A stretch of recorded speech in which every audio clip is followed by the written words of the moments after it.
term wise computer science syllabus for the session 2021 and 21-22.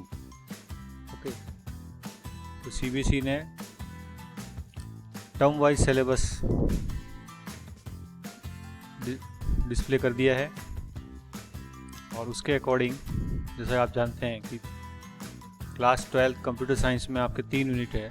First computational thinking and programming जो कि 40 marks का है, computer networks 10 marks का है, डेटाबेस मैनेजमेंट 20 मार्क्स का, जो 70 मार्क्स का टोटल आपका जो थ्योरी होता है उसको उन्होंने टर्म वाइज डिवाइड कर दिया है, term first and term two. Term first के अंदर जो फर्स्ट यूनिट है वो 35 मार्क्स का डिवाइड कर दिया गया है और बाकी के जो टर्म सेकेंड एंड थर्ड जो यूनिट बचे हैं ये, और टर्म फर्स्ट का कुछ पार्ट जो 5 मार्क इंक्लूड करके यहाँ पे 35 दो पेपर में उसने डिवाइड करके, डेट मीन 70 मार्क्स का जो हमारे जो सेशन एंडिंग एग्ज़ाम होता था बोर्ड का, उसको term first and term two में 35 + 35 में डिवाइड कर दिया है। अब देखते हैं यूनिट वाइज सिलेबस कैसे रहेगा। टर्म फर्स्ट में जो हमारा जो सिलेबस है, जो फर्स्ट यूनिट जो है पाइथन, उस यूनिट में से आपको सिलेबस जैसे आपको दिया होगा, रिवीजन ऑफ पाइथन टॉपिक जो कि आपने 11th क्लास में पढ़ा है। Next is function, data file handling, उसमें text file, binary file and CSV files. तो यहाँ तक का जो सिलेबस है ये आपका टर्म फर्स्ट में डिवाइड कर दिया गया है। उसके बाद में टर्म टू, यानी कि टर्म फर्स्ट जो है ये आपका हो गया 35 मार्क्स का, और इसमें जो क्वेश्चन आएंगे वो आएंगे MCQ based.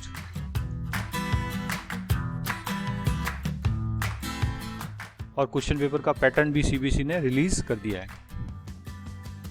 Now term two में यूनिट फर्स्ट में जो एक छोटा चैप्टर बच जाता है डेटा स्ट्रक्चर, ये यूनिट आ जाएगा। इस यूनिट का जो पार्ट है जो स्टैक से रिलेटेड है, operation on stack, push and pop, implementation of stack using list. तो दैट मीन्स सिलेबस में यहाँ पे ओनली स्टैक मेंशन किया है। तो डेटा स्ट्रक्चर में स्टैक। उसके बाद में second unit complete computer networks and third unit database management, जिसमें DBMS concepts, relational data model, SQL Curie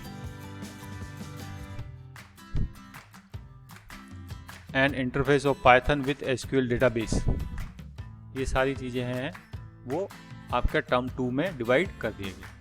इसी तरह से अब बात करते हैं प्रैक्टिकल्स की। तो प्रैक्टिकल्स को भी उसने डिवाइड किया है term first and term second के अकॉर्डिंग। प्रैक्टिकल हमारा जो टोटल मार्क्स होता था वो होता 30 मार्क्स का, उसको उसने 2 भागों में डिवाइड कर दिया है। टर्म फर्स्ट में 15 मार्क्स एंड टर्म 2 में भी 15 मार्क्स। तो प्रैक्टिकल में जो फर्स्ट प्रोग्राम जो आता था that is lab test based on Python program, वो 8 मार्क्स का जो क्वेश्चन आता था उसमें से 6 मार्क्स का क्वेश्चन टर्म फर्स्ट का होगा और 2 मार्क्स का क्वेश्चन जो है वो टर्म 2 में लिया गया है।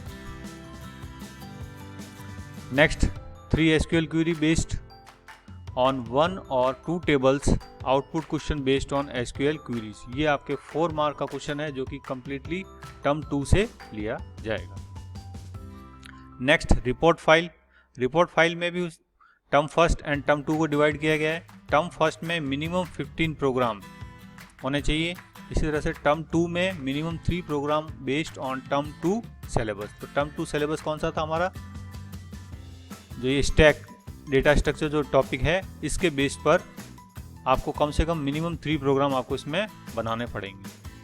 Next SQL queries, minimum 5 set using 1 और 2 टेबल, 1 या 2 टेबल के ऊपर जो क्यूरी आप बनाएंगे उसमें आपको 5 सेट्स यानी कि 5 SQL क्यूरी मिनिमम होनी चाहिए। Next minimum 2 program based on Python SQL connectivity. जो पाइथन एसक्यूएल कनेक्टिविटी बेस्ड जो प्रोग्राम है उसमें मिनिमम 2 प्रोग्राम आपके रिपोर्ट फाइल में होने चाहिए। तो इस तरह से ये आपका रिपोर्ट फाइल है वो डिवाइड किया गया है टर्म फर्स्ट एंड टर्म 2 में। नेक्स्ट जो आता है आपका प्रोजेक्ट। प्रोजेक्ट में भी टर्म 1 एंड टर्म 2 को डिवाइड किया हुआ है। Term first synopsis of project to be submitted by the student, documentation only may not submitted the code during term first. तो टर्म फर्स्ट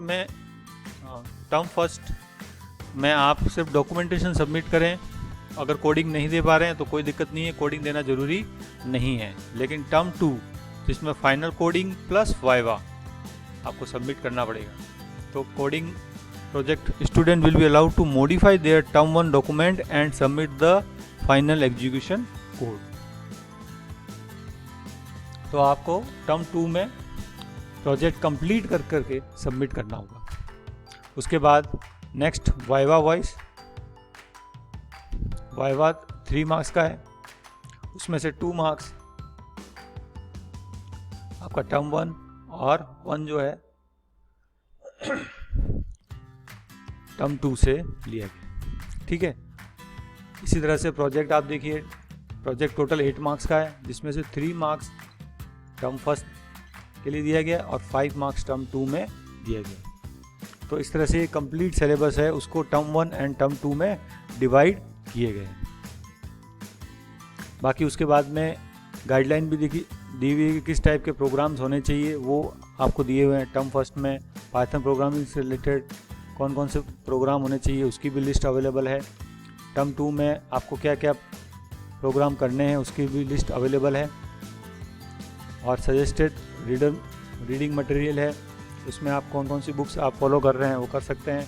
जैसे for example NCERT textbook दी गई है and supportive material on CBSE website. तो इस तरह से आपका जो सिलेबस है उसको टर्म 1 एंड टर्म 2 में डिवाइड किया हुआ है। थ्योरी जो आपका 70 था उसको डिवाइड करके 35 टर्म 1 में लिया गया है, दैट इज टर्म 1, और नेक्स्ट 35 जो था वो आपके टर्म 2 में डिवाइड कर दिया है।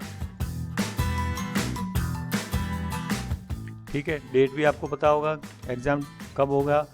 टर्म फर्स्ट का जो है एक्सपेक्टेशन है नवंबर दिसंबर में, दिसंबर 2021 में।